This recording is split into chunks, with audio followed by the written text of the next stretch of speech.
So next, one more example problem. Let us say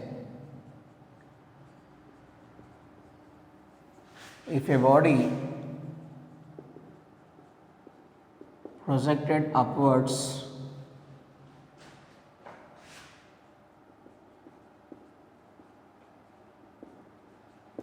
with velocity 15 meters per second from 15 meters per second from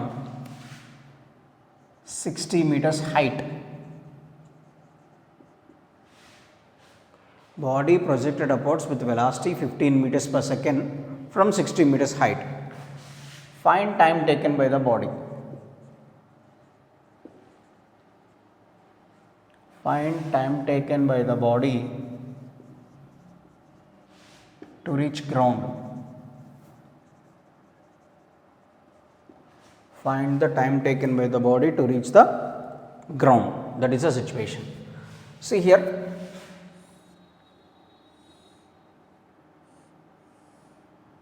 the body projected upwards with velocity 15 meters per second from the height of 60 meters. That is the actual motion of the body. Body moving upwards and again finally reaches to the ground. Find the time taken. So we know what is the equation for the motion. H is equals to minus ut plus half gt square. Equation of motion of the body, H equals to minus ut plus half gt square. H is 60 minus 15 into t plus half g is 10 into t square. So 60 is equals to minus 15t plus 5t square. So the quadratic equation becomes 5t square minus 15t minus 60 is equals to 0. 5t square minus 15t minus 60. So divide with 5 on both sides. T square minus 3t minus 12 is equals to 0.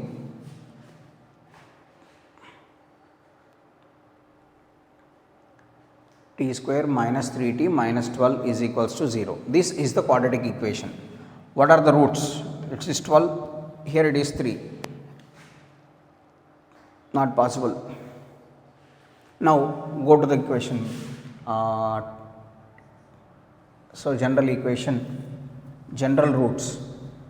X is equals to minus b plus or minus under root b square minus 4ac by 2a.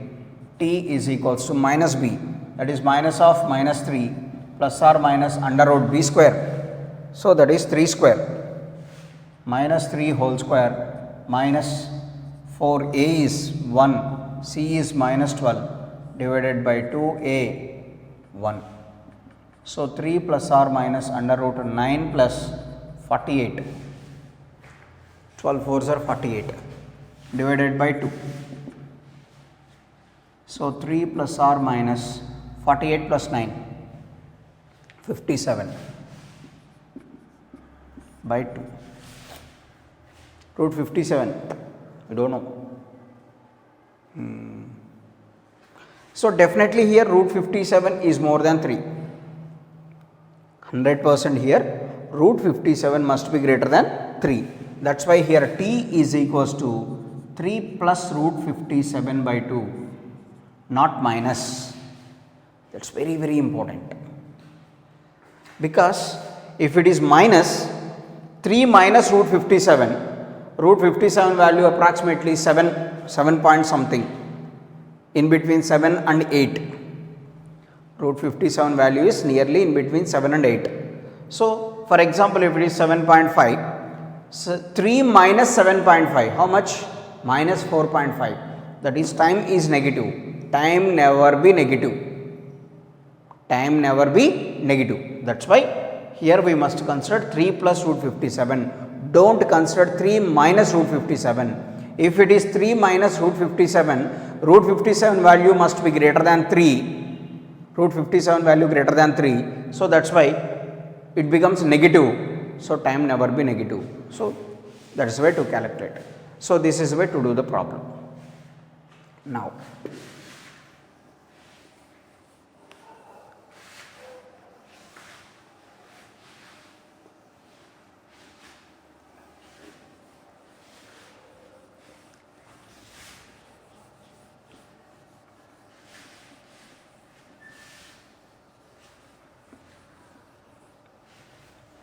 So next application.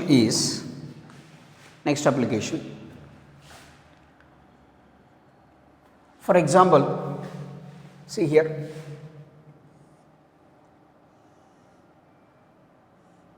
this is one height of the tower is h.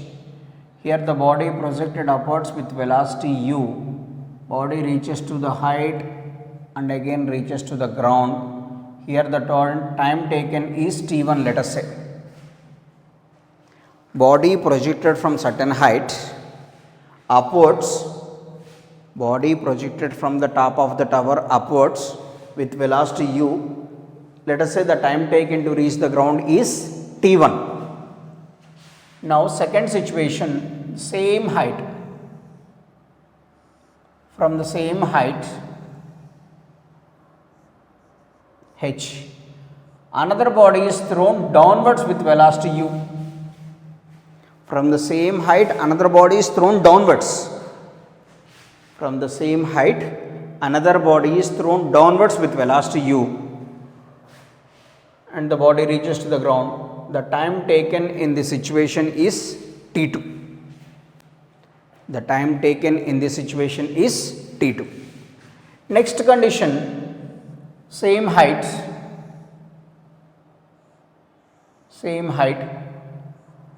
another body is freely falling. Another body is freely falling. And in this situation the time is t3. The time taken is t3. Now we can find out the relation between t1, t2 and t3, and what is the height of the tower and what is the velocity of projection. We can calculate all these. What is the height of the tower we can calculate, what is the velocity of projection we can calculate, and we can calculate relation between t1, t2, t3. t1, t2, t3, that's we have to calculate. Listen carefully. So these are the three situations. Here first condition is, in the first situation, this is the height of the tower, body projected from the top of the tower upwards. Body projected from the top of the tower upwards, it reaches to the maximum height and finally reaches to the ground. Let us say the time taken is t1 here. Next condition is the body thrown downwards. So first condition, body projected upwards like this, reaches to the maximum height and taken to the ground. The time taken is t1. So next, second condition, body thrown downwards.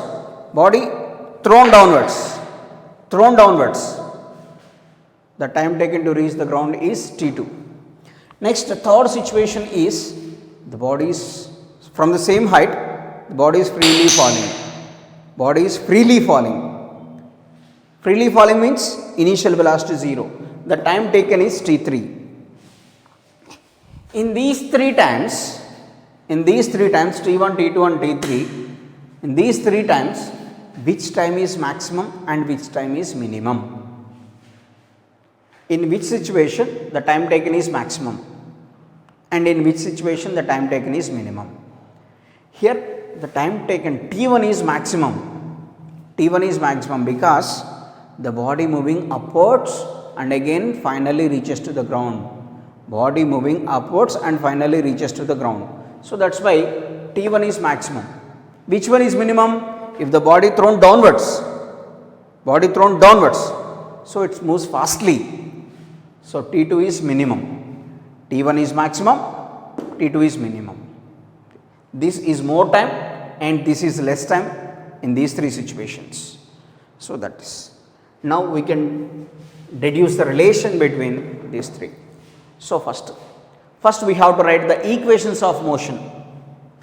In the first situation, for this first diagram, what is the equation of motion? H is equals to minus u t1 plus half g t1 square. Body projected from the top of the tower. In the first situation, what is the equation of motion?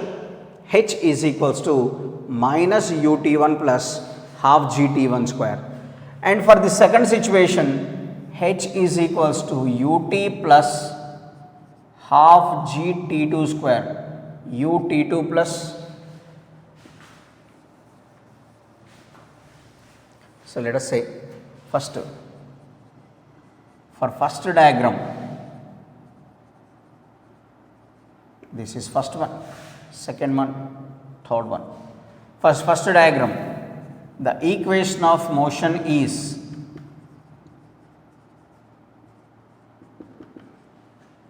so h is equals to minus ut1 plus half gt1 square.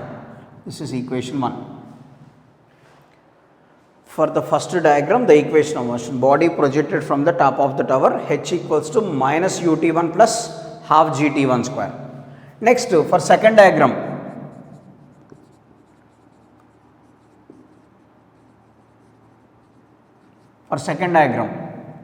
h is equals to ut2 plus half gt2 square. Because the body thrown downwards, completely the body thrown downwards, the equation is h equals to ut2 plus half gt2 square, ut2 plus half gt2 square. Next, for third diagram, so h is equals to half gt3 square, equation 3. Everything must be based on, here s is equals to ut plus half at square, s is distance travelled is h, velocity of projection is u, acceleration to gravity is plus g. That is why based on this equation only we are writing this one. Here also s is equals to ut plus half gt square. Third situation, the height travelled by the body is h, this is the freely falling body, initial velocity is 0, so that is why half gt3 square. So this only we can calculate. So these are the three equations. So from first and second, see here from first and second equations, here LH side h, here also LH side is h, then we can equate both. So that is minus ut1 plus half gt1 square is equals to minus ut1 plus half gt1 square equals to ut2 plus half gt2 square, minus ut1 plus half gt1 square equals to ut2 plus half gt2 square. So from this half gt1 square, this one comes to this side, minus half gt2 square is equals to ut2 plus ut1. This minus comes to this side and this one. So here half g common, t1 square minus t2 square, u common, t1 plus t2. So half g into a square minus b square, t1 square minus t2 square, a square minus b square can be written as a plus b into a minus b.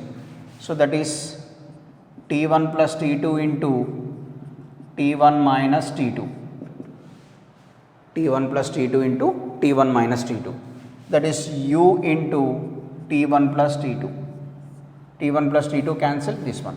Therefore u is equals to g by 2 into t1 minus t2. Velocity of projection, u is equals to g by 2 into t1 minus t2. So this is the condition.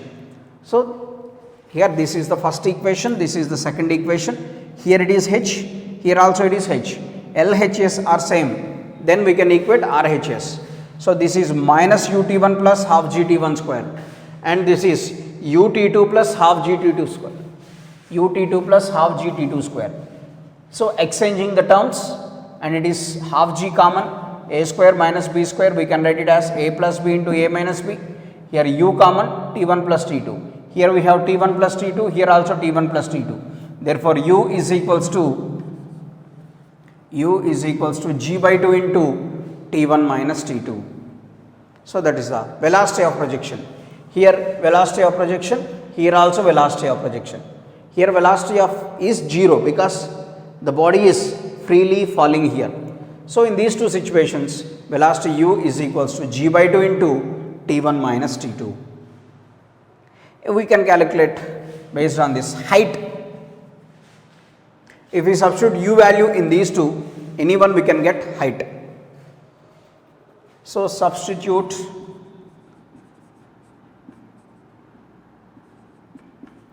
u in 1 or 2.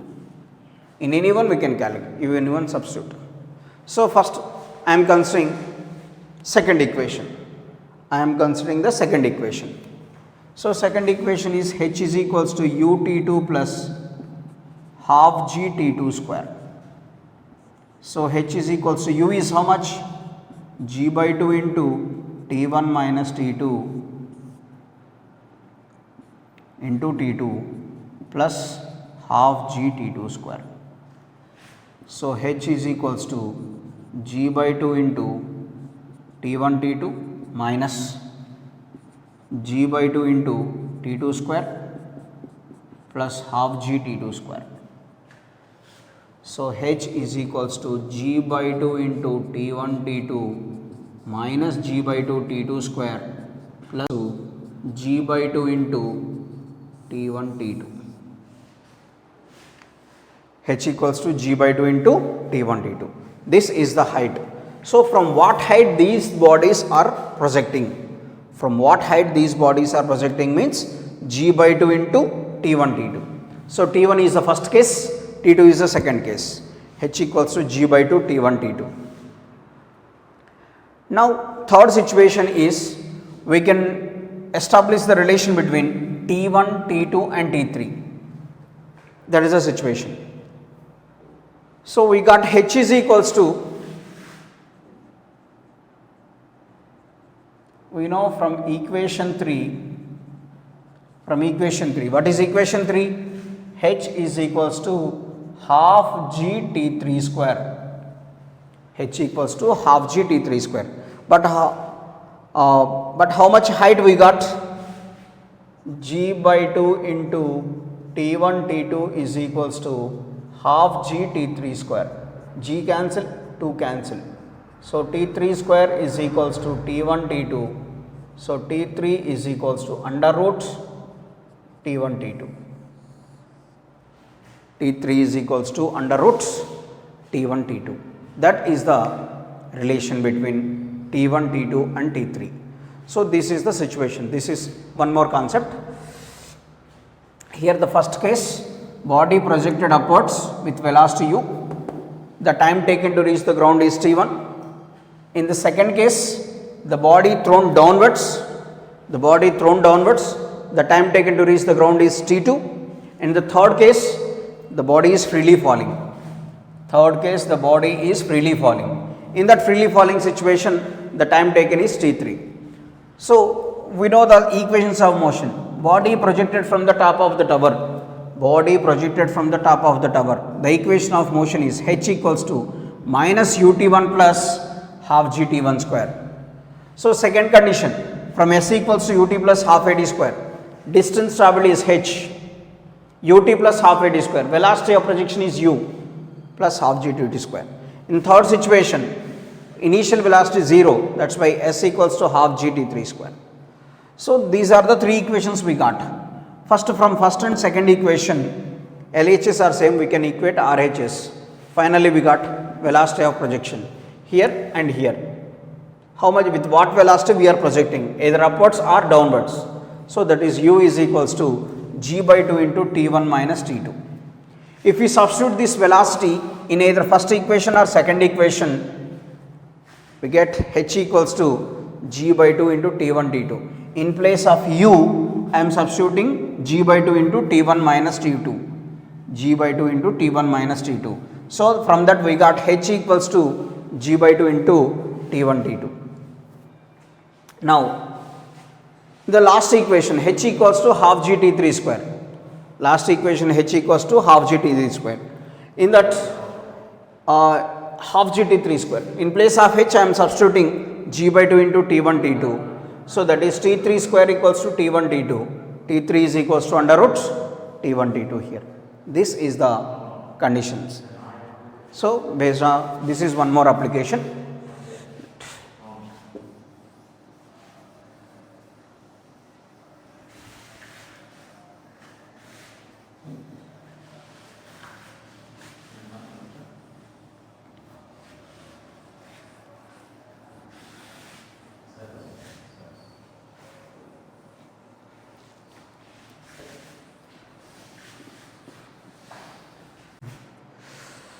So now let us discuss about one more concept.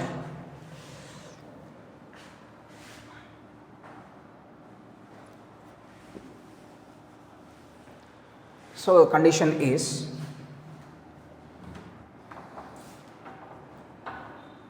if the balloon rising upwards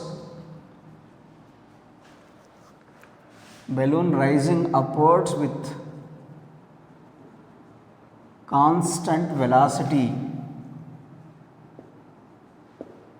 if the balloon rising upwards with constant velocity, so it's not a birthday balloon, just it is a parachute, let us say. If the parachute is moving upwards with constant velocity,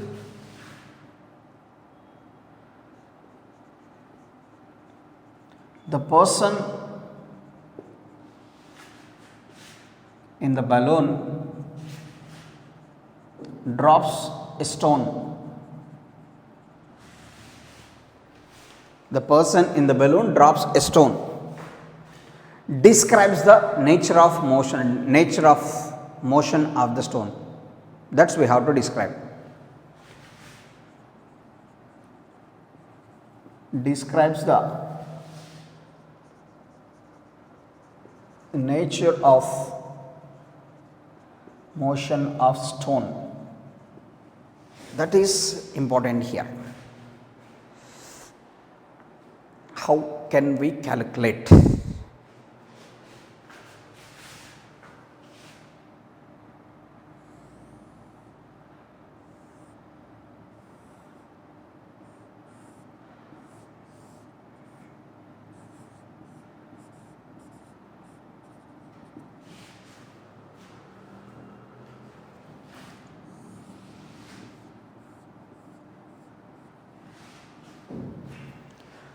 Let us say this is the balloon rising upwards here, balloon rising upwards with constant velocity, balloon rising upwards with constant velocity, moving upwards with constant velocity.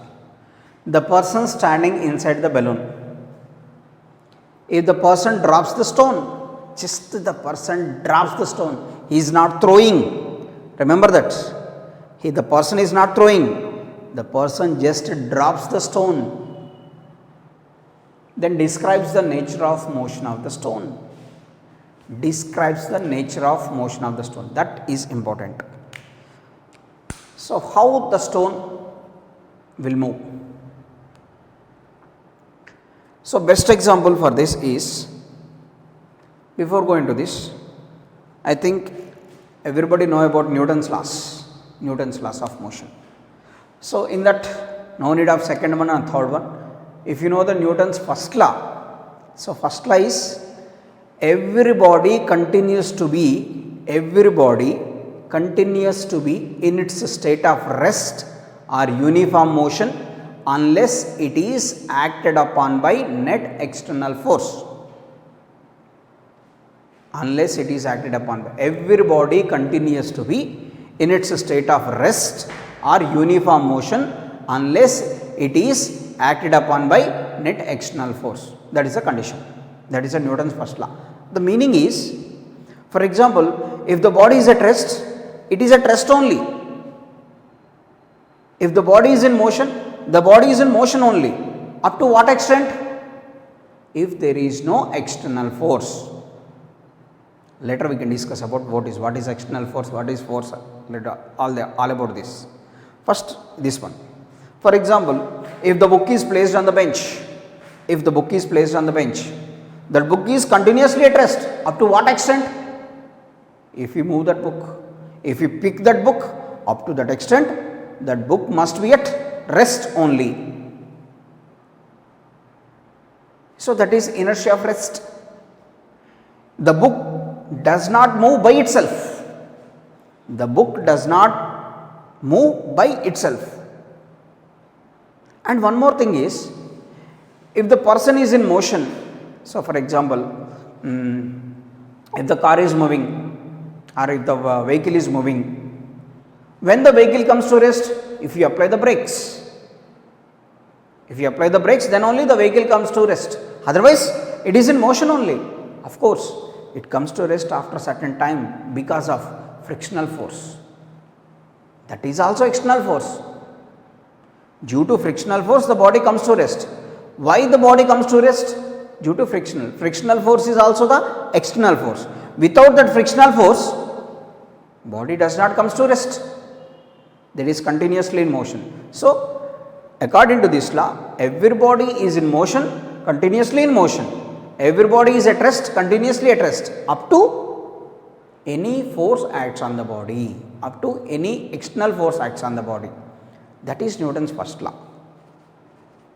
So that means if the body is in motion, continuously be in motion. If your body is at rest, continuously at rest. Best example for this is, if the bus moving on the road, so bus is moving fastly. If one person wants to get down the bus, if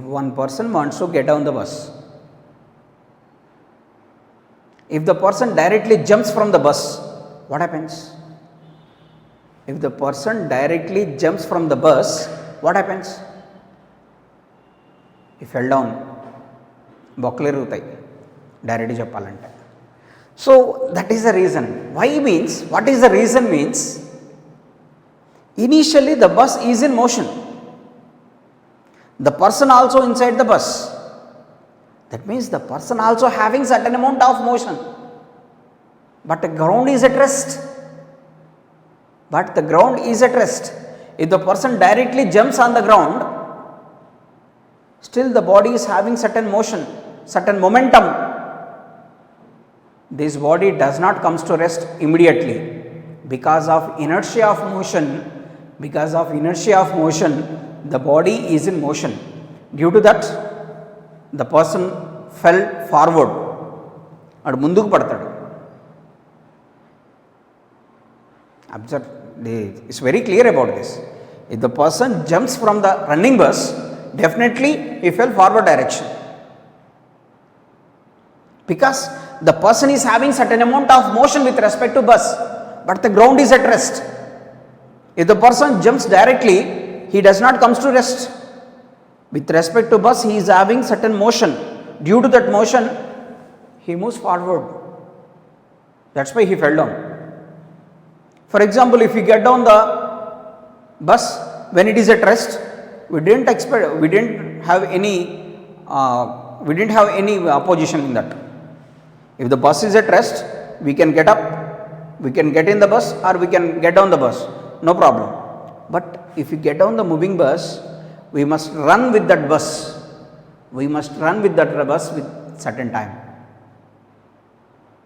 Then only we are safe. Or if it directly jumps, definitely fell down.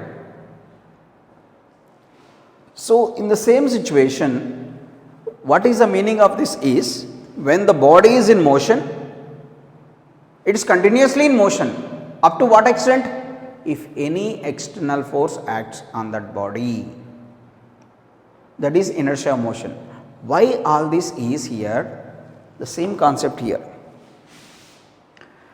Here the situation is, if you drop the stone, what is the condition of the balloon? Balloon rising upwards.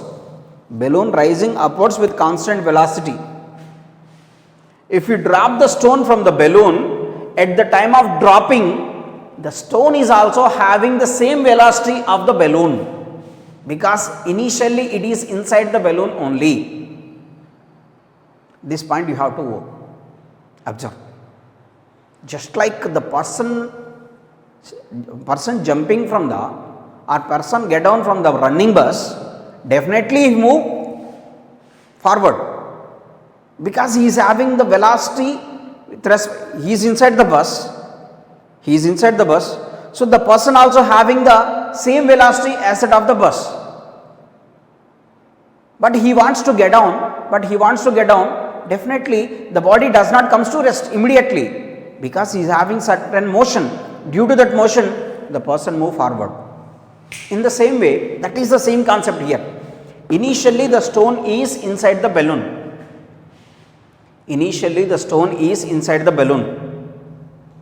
The balloon is rising up with constant velocity. If you drop the stone at the time of dropping, if you want to drop the stone, if you hold the stone at the time of dropping, the stone is also having the same velocity as that of balloon.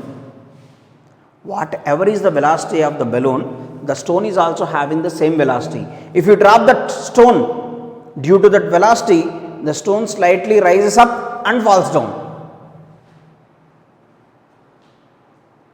That is the concept here. That is the important concept. If you drop the stone from the balloon, the stone rises upwards and fall down.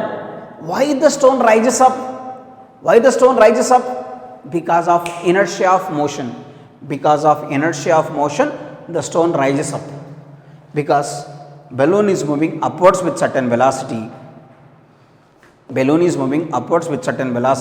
Constant velocity. So due to that, the stone is also having that velocity. So that if you drop the stone is also moving upwards due to inertia of motion. So small extent the stone moves upwards and again falls down. So here, see here, if the balloon is rising upwards with constant velocity. If you drop the stone is, that is the motion of the stone. With respect to balloon, the stone slightly rises up and falls down. Why the stone rises up? Because the stone is also having the same velocity as that of balloon. That's why it moves upwards and again falls down. Why it falls down? Due to gravity. The velocity minimizes. The stone is moving upwards with respect to balloon, and its velocity becomes zero because of gravity. Gravity acting downward direction. Due to that, the velocity becomes zero at certain extent, and again the stone moves downwards. That is the concept. So here the stone acts as, here the motion of the stone is same as that of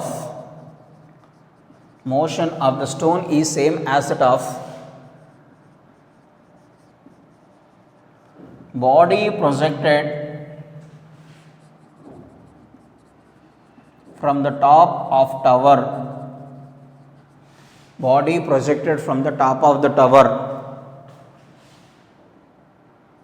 Upwards. So previous situation we discussed, body projected from the top of the tower, certain height the body projected upwards and reaches to the ground. In the same way, here if we drop the stone from the balloon, then the stone moves slightly upwards and again falls. The stone moves upwards and falls down. Why the stone moves upwards means due to inertia of motion. Initially, the stone is also having the velocity as that of balloon. That's why it moves upwards slightly and again moves downwards. Why it moves downwards means because of gravity.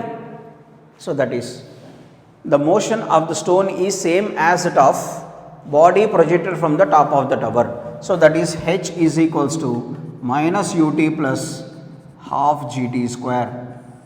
H equals to minus ut plus half gt square. That is the, so what is the h? What is the height of the balloon at the time of dropping? So while at the time of dropping the stone,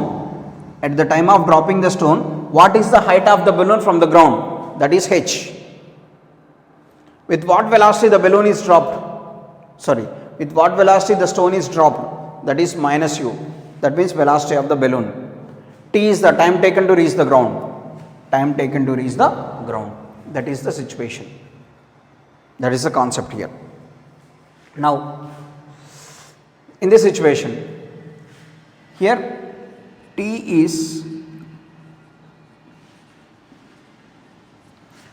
time taken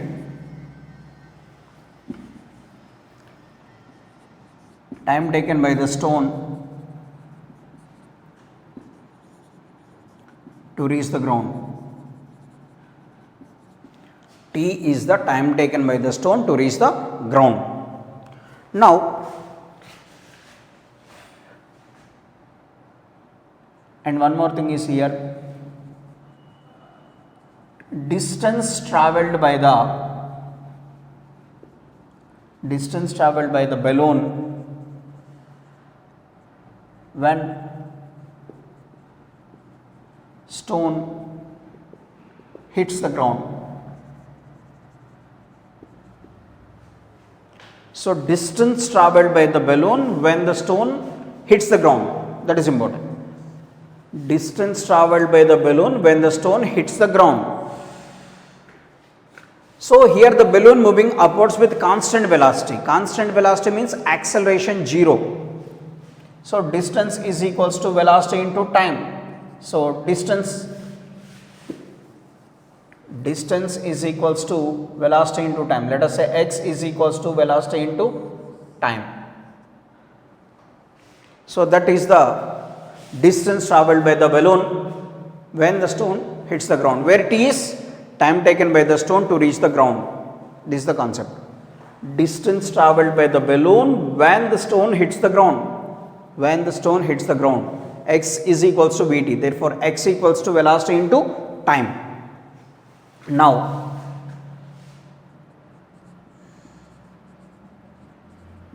distance between balloon and stone when the stone hits the ground.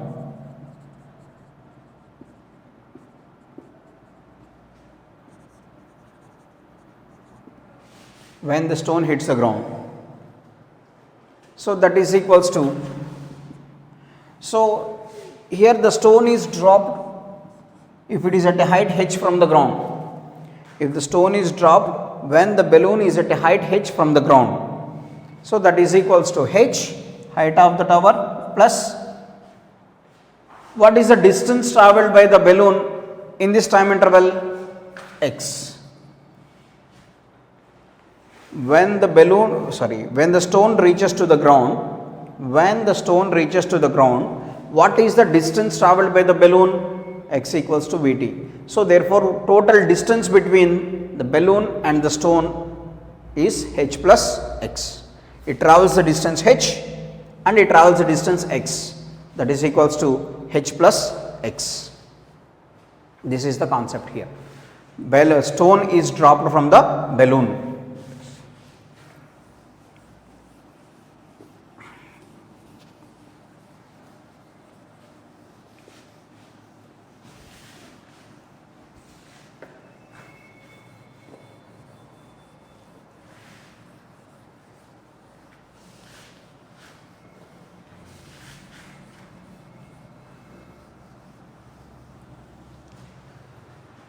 So, let us do one problem based on this.